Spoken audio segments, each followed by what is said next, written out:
একবার সাহাবী হযরত জাবের দয়াল নবীজি সাল্লাল্লাহু আলাইহি ওয়াসাল্লামকে দাওয়াত করলেন। নবীজি সাহাবীর দাওয়াত কবুল করলেন।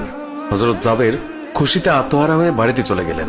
বাড়িতে গিয়ে স্ত্রীকে খোঁজ খবরটা দিলেন আর মেহমানদারির জন্য প্রস্তুতি নিতে লাগলেন।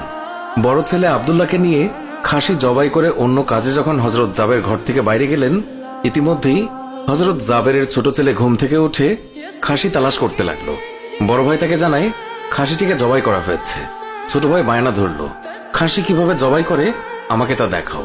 অগত্যা বড় ভাই ছুরি হাতে করে ঘরের পেছনে গিয়ে বলল, এখানে জবাই করা হয়েছে। ছোট ভাই জানতে চাইল কিভাবে। বর্ণনা করে বোঝাতে না পেরে অবশেষে বড় ভাই বলল, তাহলে তুমি মাটিতে শুয়ে পড়ো, আমি তোমাকে দেখাই। ছোট ভাই মাটিতে শোয়ার পর বড় ভাই তার গলায় ছুরি চালিয়ে জবাই করার নমুনা দেখাতে গিয়ে ছোট ভাইকে সত্যি সত্যি জবাই করে ফেলল। বড় ভাই যখন দেখল ছোট ভাইয়ের গলা থেকে রক্ত গড়িয়ে পড়ছে, সে ছটফট করতে করতে একসময় নিস্তেজ হয়ে গেছে। তখন বুঝলো ব্যাপারটি কি ঘটেছে। আতঙ্কিত হয়ে সে নিকটবর্তী খেজুর গাছের চূড়ায় উঠে আত্মগোপন করে রইল। এদিকে হযরত জাবের পুত্রদের খোঁজে বাড়ির পেছনে এসে ছোট ছেলের অবস্থা দেখে থমকে গেলেন।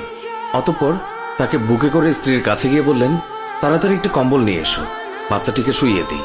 স্ত্রী রক্তমাখা সন্তানের লাশ দেখে চিৎকার করে কাঁদতে লাগলেন। কিন্তু স্বামী হযরত জাবের তাকে সান্ত্বনা দিয়ে বললেন, আজ আমাদের শোক প্রকাশ করার দিন নয়, আজ দুঃখ দেখলে নবীজিও দুঃখিত হবেন। অতএব ধৈর্য ধারণ করো, কষ্ট করে হলেও মুখে হাসি ফুটিয়ে তোলো। তারপর তারা দুজনে মিলে ছোট ছেলেকে কম্বলে মুড়ে রান্নাঘরের পেছনে রেখে আসলেন। স্ত্রী রান্নার কাজে মন দিলেন। হযরত জাবের বের হলেন বড় পুত্র আব্দুল্লাহর খোঁজে। বাড়ির পেছনে গিয়ে ছেলের নাম ধরে জোরে ডাক দিলেন। গাছের উপর আত্মগোপন করে বড় ছেলে সব ঘটনা প্রত্যক্ষ করছিল আর ভয়ে কাঁপছিল। পিতার ডাক শুনে ভাবল, এখন পালাতে না পারলে আব্বার হাতে ধরা পড়তে হবে। ধরা পড়লে আর রক্ষা থাকবে না। পালানোর উদ্দেশ্যে গাছ থেকে লাফিয়ে পড়ে আঘাতপ্রাপ্ত হয়ে সেও মৃত্যুর কোলে ঢলে পড়ল।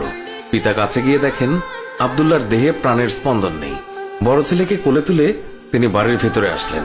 স্ত্রীকে বললেন আরেকটি কম্বল নিয়ে আসার জন্য। বড় ছেলের এই অবস্থা দেখে দরদিমা পুনরায় আর্তনাদ করে উঠলেন। স্বামী তাকে পুনরায় সান্ত্বনা দিয়ে বললেন, ধৈর্য ধরো, আজ আমাদের দুঃখ প্রকাশের দিন নয়, আজ আমাদের পরম আনন্দের দিন। দয়াল নবীজি অল্প কিছুক্ষণের মধ্যেই আমাদের ঘরে তাশরিফ রাখবেন।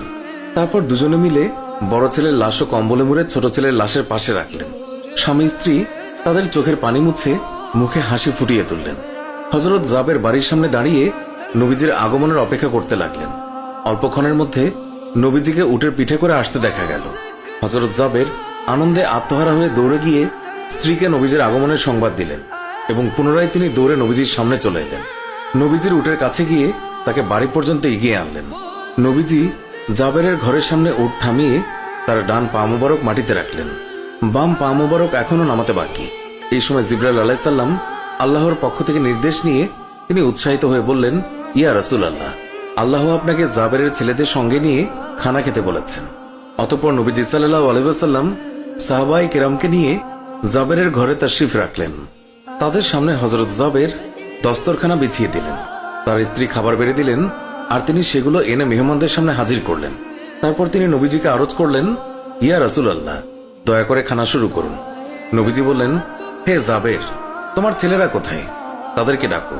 হযরত জাবের বললেন, ইয়া হাবিবুল্লাহ, আপনি দয়া করে খেয়ে নিন, ছেলেদেরকে আমি পরে ডাকবো। আল্লাহর রাসূল পুনরায় বললেন, তোমার ছেলেদেরকে ডেকে নিয়ে এসো, তাদেরকে সাথে নিয়ে খানা খাবো। হযরত জাবের ও তার স্ত্রী হাত জোড় করে পুনরায় আরজ করলেন, ইয়া রাসূলুল্লাহ, আপনি খানা খেয়ে নিন, আমরা তাদেরকে ডেকে দিচ্ছি। তখন নবীজি বললেন, হে জাবের, এই মাত্র জিবরাইল ফেরেশতা আমাকে আল্লাহর নির্দেশ জানিয়ে গেলেন আমি যেন তোমার ছেলেদের সঙ্গে নিয়ে খানা খাই। নবীজির এই কথা শুনে হযরত জাবের এবং তার স্ত্রী আর ধৈর্য ধরে রাখতে পারলেন না। তারা চিৎকার করে কেঁদে কেঁদে সমস্ত ঘটনা খুলে বললেন। তখন নবীজি হযরত জাবেরকে বললেন, তোমার ছেলেদের কাছে গিয়ে বলো আল্লাহর নবী তাদেরকে ডাকছেন। হযরত জাবের নবীজির নির্দেশ মোতাবেক ছেলেদের লাশের সামনে গিয়ে তা বললেন। সঙ্গে সঙ্গেই তারা দুইজন আল্লাহু আকবার বলে উঠে নবীজির কাছে তারা দৌড়ে চলে গেল। অতঃপর নবীজি সাল্লাল্লাহু আলাইহি ওয়াসাল্লাম আল্লাহর নির্দেশ মোতাবেক হযরত জাবেরের দুই সন্তানকে নিয়ে খানা খেলেন। সুবহানাল্লাহ।